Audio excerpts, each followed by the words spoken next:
Comment simplifier une fraction rationnelle?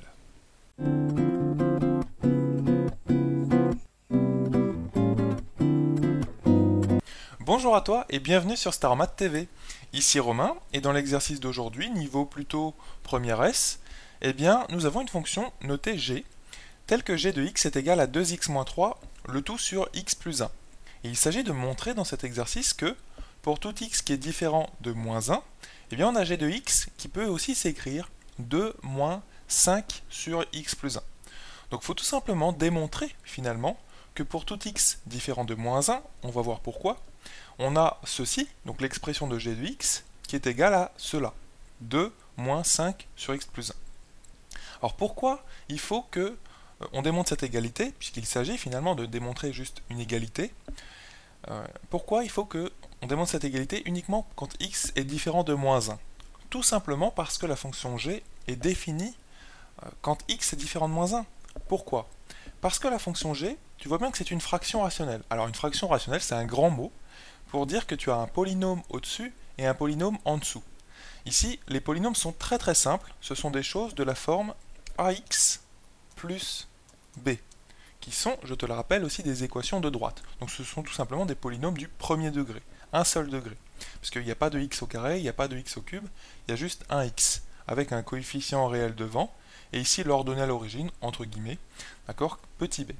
Donc ici, quand tu as un quotient avec ax plus b au-dessus et en dessous a'x plus b', donc x plus 1, eh bien c'est vraiment une fraction rationnelle assez simple, avec des polynômes du premier degré au numérateur et au dénominateur. Et comment trouves-tu l'ensemble de définitions d'une fraction rationnelle?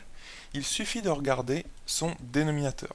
Et plus précisément, de regarder quand ce dénominateur-là s'annule. Et ça va te livrer les valeurs interdites. Ici, quand est-ce que x plus 1 est égal à 0? Eh bien tout simplement quand x égale moins 1. Justement. Tu vois? Donc, x égale moins 1, donc la valeur moins 1, c'est une valeur interdite pour cette fonction g. Autrement dit, la fonction g est définie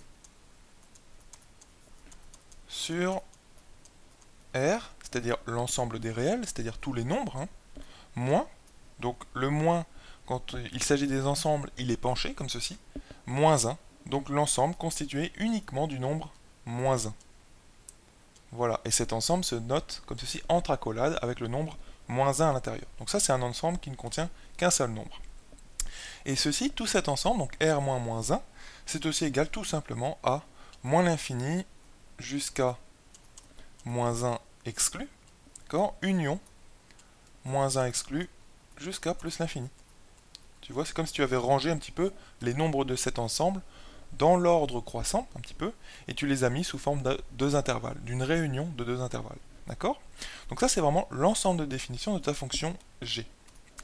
Alors maintenant, tu comprends pourquoi on veut montrer cette égalité. Donc 2x moins 3, le tout sur x plus 1, est égal à 2 moins 5 sur x plus 1, uniquement quand x est différent de moins 1. Voilà, c'était juste une petite précision, mais quand même qu'il fallait comprendre. Toi, c'est pour ça, je t'encourage tout le temps, quand tu lis un exercice de maths, quand tu lis l'énoncé d'un exercice de mathématiques, à comprendre totalement cet énoncé. Il faut que tu comprennes tout ce qu'on te dit. C'est vraiment important parce que ça peut ensuite te donner des idées pour répondre à certaines questions. Et souvent, bien sûr, parce que c'est tout simplement nécessaire de comprendre ce qu'on te dit dans l'énoncé pour répondre aux questions.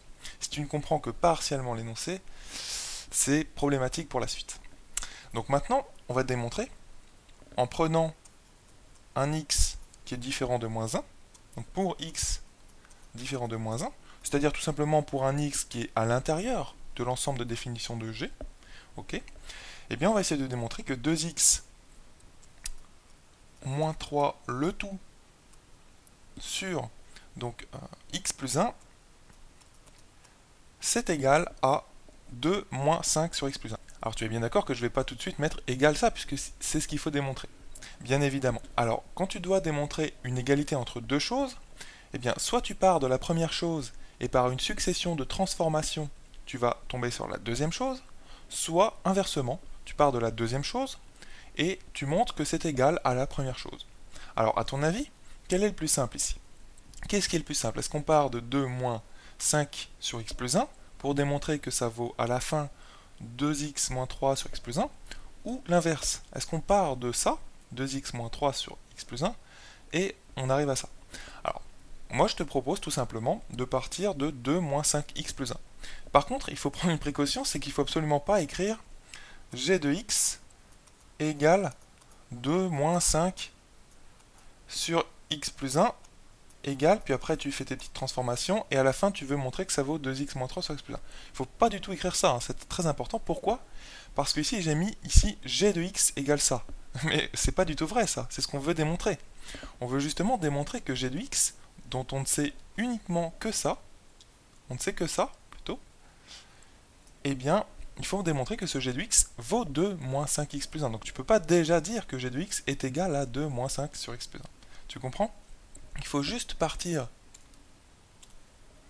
de cette expression, donc 2 moins 5x plus 1, tu vois, et démontrer à la fin que ça vaut 2x moins 3 sur x plus 1, et ça, effectivement, ça, on sait que c'est égal à g de x.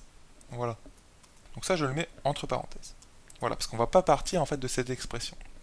Donc là, on part de là, et on va vouloir démontrer que c'est égal à 2x moins 3 sur x plus 1. Eh bien, comment fait-on? Tout simplement, tu as une différence de deux nombres. Premier nombre, c'est 2, et deuxième nombre, c'est 5 sur x plus 1. Eh bien, vu que 5 sur x plus 1, c'est une fraction, autant mettre, pour pouvoir en faire la différence facilement, autant mettre le 2 sur le même dénominateur. Donc c'est ce qu'on fait tout de suite. Et comment avoir 2 sur le même dénominateur? Il suffit de prendre 2 et de le multiplier haut et bas par le dénominateur de l'autre fraction, c'est-à-dire x plus 1. Donc x plus 1 sur x plus 1, voilà, et le deuxième nombre ne change pas, donc moins 5 sur x plus 1. Tu vois, donc là on a bien le même dénominateur entre les deux nombres, et comment on a fait? On a juste multiplié haut et bas, donc en haut et en bas. Il y a quelqu'un récemment qui m'a demandé ce que ça voulait dire quand je disais haut et bas.